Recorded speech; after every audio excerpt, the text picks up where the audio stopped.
All right, good morning, and welcome to the Blake and Sal show, the extra show we have planned this morning. Sal, how you doing this morning? I think I'm going to start making out my ringtone. Hear it more, I like it. Between this and Hoopla, I'm not really sure which one I want to use. For those who survived our show last night, welcome back. Yeah. The cluster F that was our 2-hour marathon show last night. But it was a fun show nonetheless. Dad was hilarious. Yes, he was. Before we get started, quick plug. On our Twitter account, eReport1, we actually, before we went on the air, updated our server for our shows. It's for faster downloads.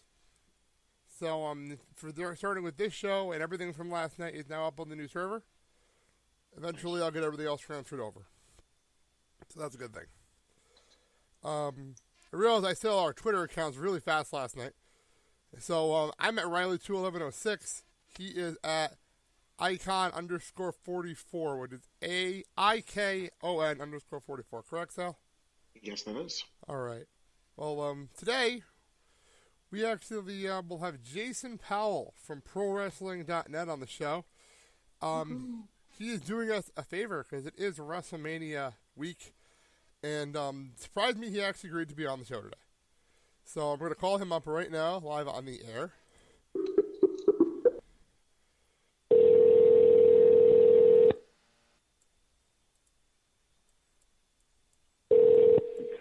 Hello. Good morning, Jason Powell, Pro Wrestling Net. How are you doing this morning? Hey, good. How you doing, guys? Not bad. Sal actually had to take a phone call, so he'll be on in a second. Yeah, we're sorry to rush this. We kind of had some technical difficulties on our end. Oh, I've been there. Don't worry about that. I've actually, it wasn't the last couple of months. I got through about a 2-hour .NET weekly show and then realized it didn't record. Well, we just did a 2-hour show on our end last night. Oh, good. Yeah, so this is actually my 5th show in 2 days. Oh, man. Welcome to my world. So you anyway. having fun with it, though? What? You having fun, though? Yeah, they're having a lot of fun, actually. Good. That's the important thing. Yeah, so, press conference is what, a half hour from now? Yeah, I think they're starting at like 10 minutes to the top of the hour. If I don't hit the pre-show, yeah, it's just a pre-show. But so last night, our major topics of conversation last night were, first of all, our my boy Sal here. As soon as he gets off the phone, he's loving Fandango. He's absolutely loving the guy. I'm not as down on it as most people are. Yeah. It's pretty funny, too. I just posted something. Punk did an interview with ESPN, and he said that's the match he's looking forward to watching the most. Well, he's been doing the radio shows, actually, I found out in New York this week. Yeah, I know Sam Roberts sent me something yesterday that he did Opie and Anthony and apparently had a good time doing it. Yeah, I thought that was pretty funny. I don't know. I think he better just having fun with the gimmick at this point.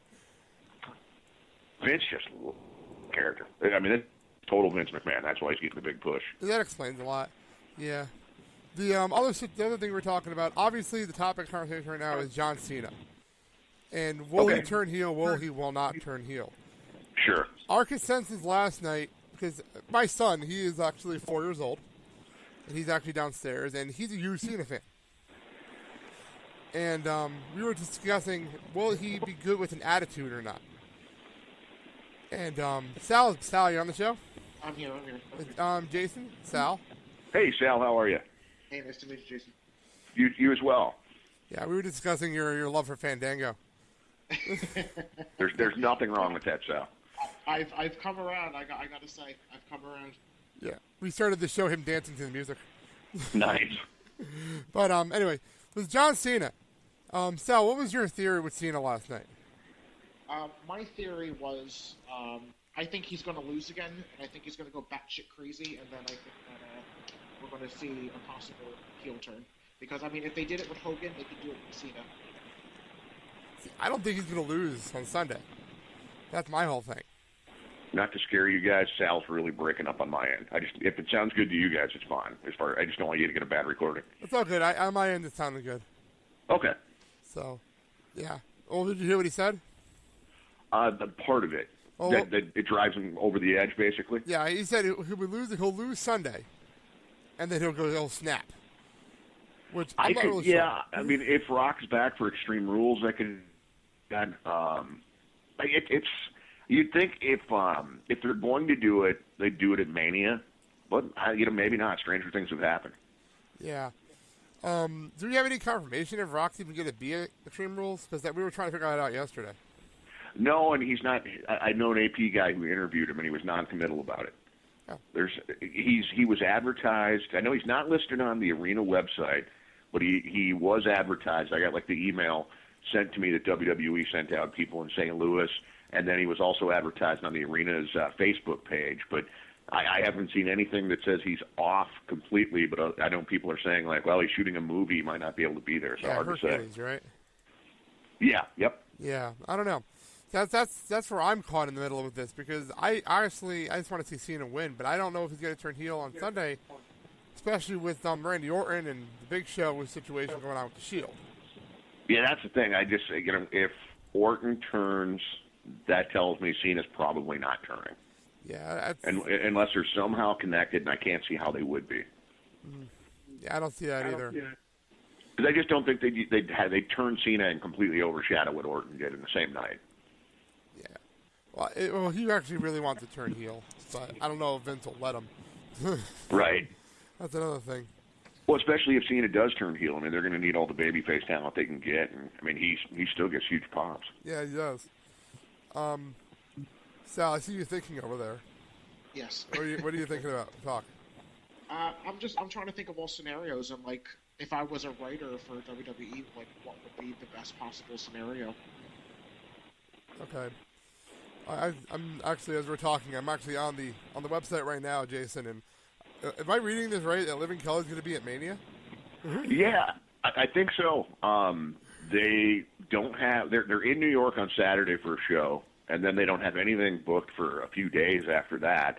And there's a drum company that put out that they're going to be using their snare drum at the WWE SmackDown.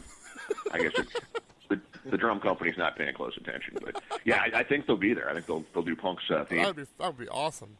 Yeah, that would be very cool. I mean, it'll beat Fred Durst. Oh yeah, definitely. We were actually discussing last week how we never have rock bands at Mania anymore. So. No, boy, I'm trying to think who was the last. We went back to WrestleMania 20 for the last theme song. They did a rock song for. Wow. Yeah, it's like Pitbull and Machine Gun Kelly, that kind of stuff. Yeah, we had Drowning Pool at WrestleMania 20 and Limp Bizkit at 19. Boo. And then Drowning Pool and I believe Saliva at 18. That's right. Yeah, Saliva. They did the was it Stone Cold stuff? I think they did the Dudley Boys. Oh, okay. All right. I remember Caesar Keeper dancing with them. Okay, yeah. That's why I remember that. They didn't. Oh, that's right. I was going to say. I mean, they used the music for Metallica, but it's not like Metallica was there. Actually, was it Motorhead at 22?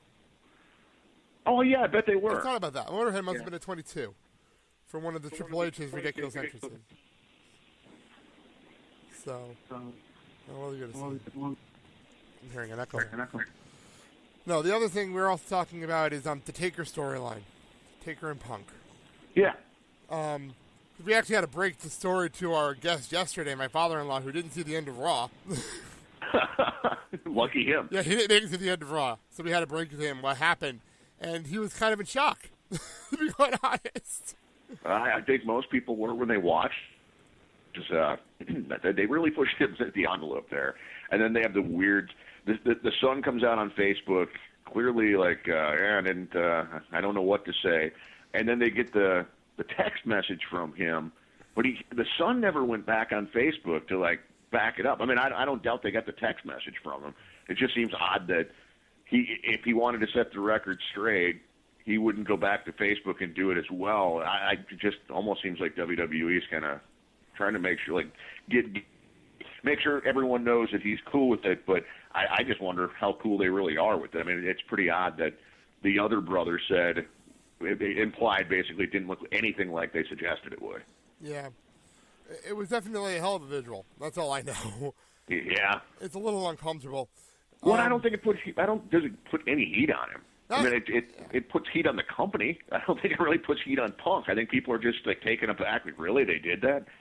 Yeah, it was more uncomfortable than really heat, I think. What do you think, so? Yeah, watching it and it's an unfortunate situation, but even I, who I love my heels, don't get me wrong, but sometimes I look at the situation and I'm like, I don't, just like what Jason said. I mean, I don't know how much they knew in advance about what was going to happen. I mean, for all we know, they could have just went to the family and said, we want to involve the storyline. Are you okay with it? And then never really gave them any details about what they were going to do. This is true. What was the other thing I have on here? I'm looking on the website as we go here because everything's breaking as we go, obviously, this week. We got on the air when the whole Owen Hart story broke yesterday. So that was a nice surprise. Yeah, I think it's good for both sides just to get that behind them. Yeah, do you think Hall of Fame next year? Oh, I don't know. I don't know that it was a necessarily cordial settlement. I mean, it's possible she's had a change of heart, but I think this is if it's ever going to happen, it would be something coming out of that. But it just she wasn't happy they used his likeness. It really required her to just change her whole on everything, and I don't know that a settlement on this matter is going to do that. She's she didn't like that they had used Owen's image in the first place, and to now all of a sudden say, all right, we'll settle, and then and you can put him in the Hall of Fame. I don't know. I almost wonder if she says no now. I do think you can't close the door completely on Owen going in, but I think it would have to be his children get older and they're okay with the idea, even if she's not still at that point. All right. It was brought up by our guest yesterday that would you put in the actual Hart Foundation as a group if it came down to it? Oh yeah, why not? Absolutely. The hard part there too is you've got, if you're just, obviously you're looking at more than just the tag team, and I think the tag team itself is Hall of Fame worthy. I know I grew up enjoying the Hart Foundation with Jim Neidhart, Bret Hart, but if you get into that whole big group of just basically the Hart family in later years, I don't know how much attention they want to draw to Davey Boy Smith and the way he passed, and you do have Owen in there as well. It's not like Jim Neidhart has been a saint since he's left that company. He's been in and out of jail and had some issues of his own. So that it would be tricky. I just, with Owen, I hope they don't go against her wishes, because I think it would open the door for them to face a lot of media scrutiny. I don't think people want to necessarily, or if you're WWE, you want your Hall of Fame to be something that people are talking about in a positive light, not they're inducting this guy and his widow's against it, and she could get a lot of negative publicity if WWE were to pull something like that. That's true. I didn't even thought about it that way. Sal, any thoughts over there? Yeah, no, he actually brought up some very good points. It's something that I really didn't even think about up until he just mentioned it, so very good points. Yeah. And real quick, do you actually think we're going to see Triple H retire on Sunday? Say that one again. I'm sorry, I missed that. Do you think Triple H is going to retire Sunday? I don't. Now, it's wrestling. He could lose, and they still find a way to work him back into the storyline somehow. That was my thing yesterday. Just a big shocking moment, but then he comes back. Vince, the quote that Hunter has used, while paraphrasing what his father-in-law said, Vince looks at Triple H now as the guy in case of emergency. So if a John Cena were to get injured, or just a big name and they were somebody, it's always nice to have that security blanket in Triple H. I think it's too soon. Okay. I know he's been making waves backstage, and do you have any clue if he was the one who talked to Martha Hart on top of everything else he's done this year, or? Oh, that I don't know. I would assume that would be handled. I can't rule that out.